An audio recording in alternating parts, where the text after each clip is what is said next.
When I was a very young and impressionable boy, I wanted to be a soldier, but not just any soldier. I wanted to be a Marine. Hoorah! My older brother, though, he had filled my head with romantic dreams. Wouldn't it be great if you get a job on a ship and see the world, have a girl in every port? We grew up in South Central LA, so needless to say, that was a very distant fantasy. Came from a big family, my mom and dad, 7 brothers, all boys, yeah. Very male dominated. My dad was a carpenter. I had lots of uncles, guys from the hood, a lot of masculinity. Plus all the role models on TV at that time were iconic cowboys, swashbuckling heroes, Superman, and the guys from World War II. All the GIs, especially the Marines, the Corps. They were the epitome of manhood. Sign me up. Then as I got older and watched the Vietnam War on prime time, I thought, maybe I'll join the Air Force. Maybe stay in school. The point is, I never got to be a Marine. But the lure of traveling on a ship and having a girl on every port was still an ambition. So after high school, in between junior colleges and part-time jobs, I applied to the Marine Cooks and Stewards Union to be a merchant Marine. I got my first job on a freighter. The freighter was the ship, the name of the ship was the Legislator. The sailors called it the old rust bucket because it was really old. The old rust bucket's job was to transport containers full of cargo to places like Alaska, Canada, Hawaii, Guam. It had a crew of about 50 men. No women were allowed on freighters back then. And I was 20 years old. And it was so exciting.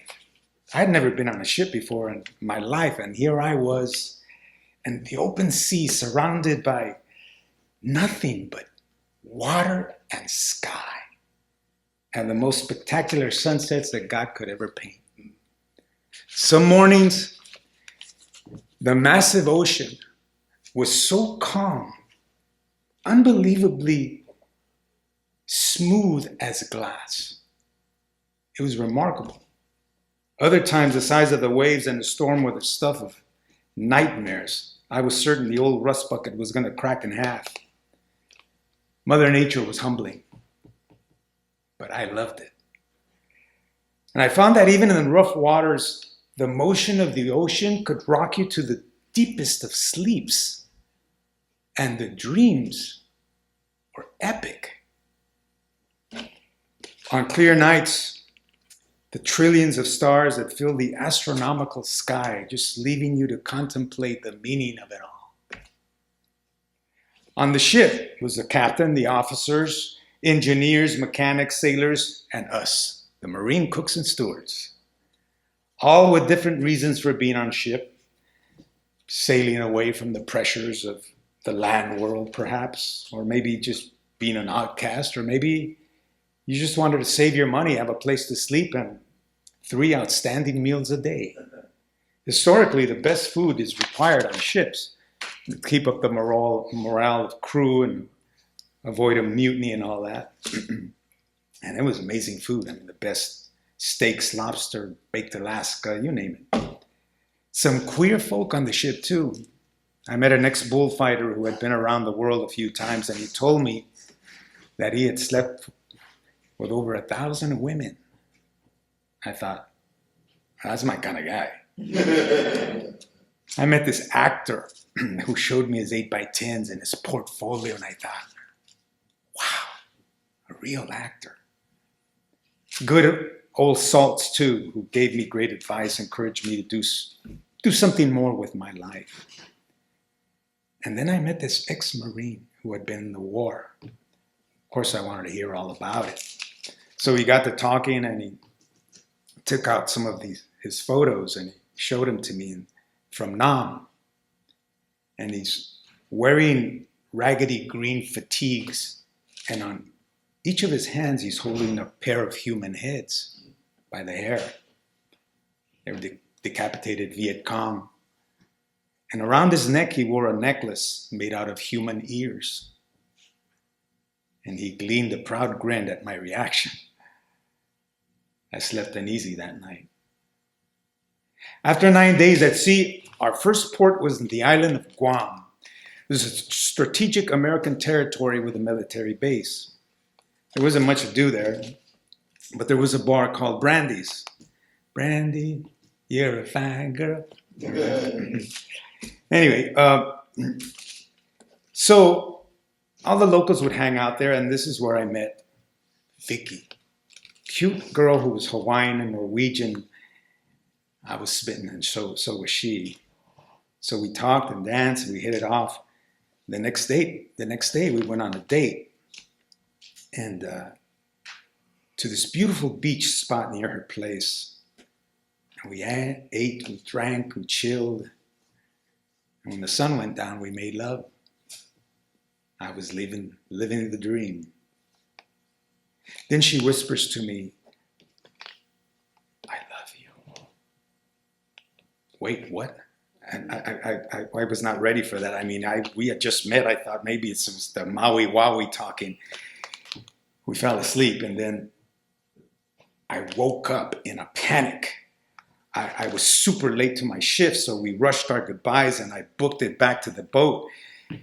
The head steward, my boss, was doing my job, and I apologized and told him about the girl. It would never happen again, and I thought I was fired for sure, but I guess I reminded him of his youth or something, and he gave me a pass. I had told Vicky I would write, but I didn't. We next docked in Oahu, and when I got off to explore the port, I saw the ex-bullfighter.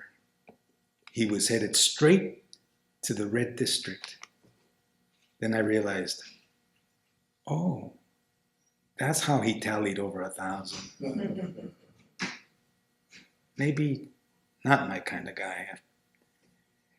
While we were in the islands, I got to visit Pearl Harbor Memorial, seen it up close, the remnants of war, watching the real footage, the loss of so many lives. The courage of those who fought was sobering. It changed me. It changed my perspective. A few months later, I got a job on another ship, and this time it was a passenger ship. I was a messman, which meant my job was to keep the eating area of the crew spick and span. And where the captain came down with a white glove and ran his finger on the ceiling fan, I knew I had to think of everything. I was also thinking about Vicky and that magical time. Our next stop was Guam.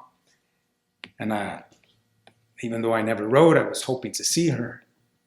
And as soon as we docked, I put on my bell bottoms and headed to Brandy's. The music was playing, and I saw her. She was now waitressing at the club. And she saw me from afar, but barely said hello. Finally, she came over and whispered to meet me outside. I waited, and then I saw her walking toward me. She was wearing a cute little waitress skirt, and I couldn't wait for us to pick up where we left off. I moved in for a greeting, but she was hesitant. I could tell she was torn. She said she had met someone and everyone in the club knew, so it wouldn't look good for her to be seen talking to me. Before I could say anything, she showed me her engagement ring. She said she still had feelings for me, but this upstanding Marine wanted to marry her. And he was away on duty, but would be coming back. I felt like she wanted to say something to me to win her back. My body said yes, but I couldn't stand in the way of an upstanding Marine. So I wished her luck, and I left. Years later, I became an actor and got to play a Marine in Vietnam in Stanley Kubrick's Full Metal Jacket. I was thrilled and embraced the responsibility. I also fell in love with a beautiful girl named Urbani. I left the ports behind and became her upstanding ex-merchant Marine. Hoorah! Thank you.